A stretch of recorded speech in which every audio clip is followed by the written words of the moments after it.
прашања и имам право да се јавам процедурално. Не. Согласно деловникот имам право да говорам процедурално. Имено, почитувани колеги и почитувани медиуми, доаѓам од средба со австриската делегација и која што имаше средба со Комисијата за европски прашања.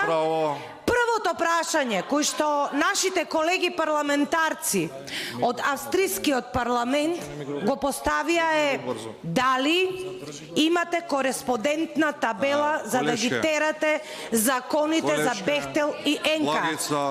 Нашиот председател не одговори ниту потврдно, ниту да, ниту знаете.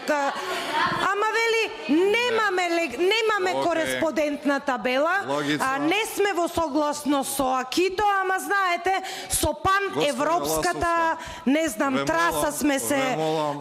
Да ја пуштите говорници. Сме се уклопувале, не знам како одговори. Истиот овој председател на комисијата, кој што, еве, гледате, не ни дава дури ни да говориме на Комисијата за европски прашања. А не пак да гласаме. Ние вчера процедурално се јавувавме. Насила беше извршено гласањето. Воопшто не ни даде право на збор и на процедурално. Не е ве молам. Значи вие измислувате ваши правила. Не европски правила во Комисијата за европски прашања.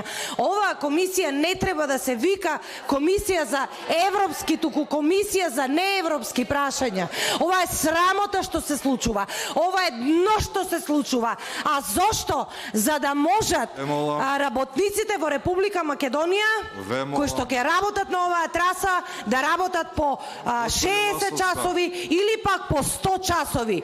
И оние кои што вчера им направија кворум, за да поминат овие законски решенија кои што не се уставни и не се согласно европската регулатива, ќе ве молам, почитувани граѓани, да знаете кои се. Мора да постои разлика и да се знае кои се. Се турка нешто што нема врска со европска регулатива, насила.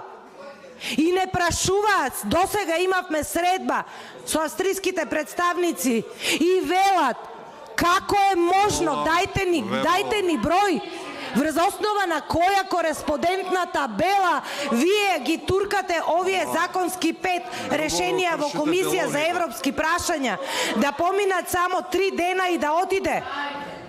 Па немојте, па како не ви е срам? Ова е дно што се случува во собранието. Срамота. Направите нова собраниска пракса. И ова некогаш можеби и ќе се користи како собраниска пракса. И вие ќе говорите за европски вредности. Како не ви е срам? Ова е недозволиво. Ова е флагрантно кршење и на деловник, и на устав, и ако сакате на европската регулатива.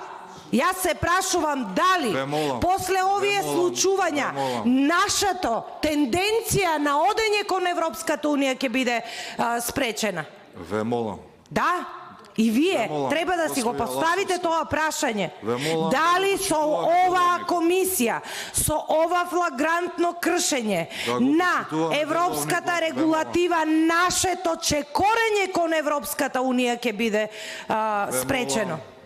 Не само уставните измени кои што обожавате да ги говорите. Не, овде што се случува. Па ќе велите дека председателот на собранието не можел да го спречи, ма немојте. Па си постои член во деловникот.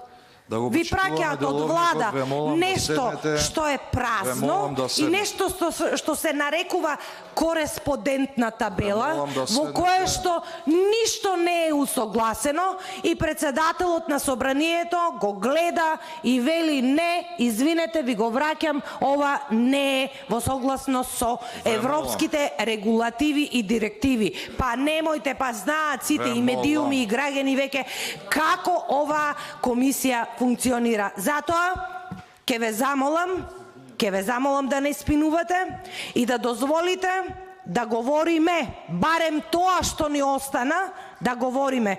Јас и колешката Жаклина Пешовска дојдовме од средба и согласно деловникот имаме право да се пријавиме за збор. Немате вие право мене да ми го одземете правото на збор. Нема. Да ме запишете во списокот, да говорам на темава. Благодарам. Седнете и со позитивна енергија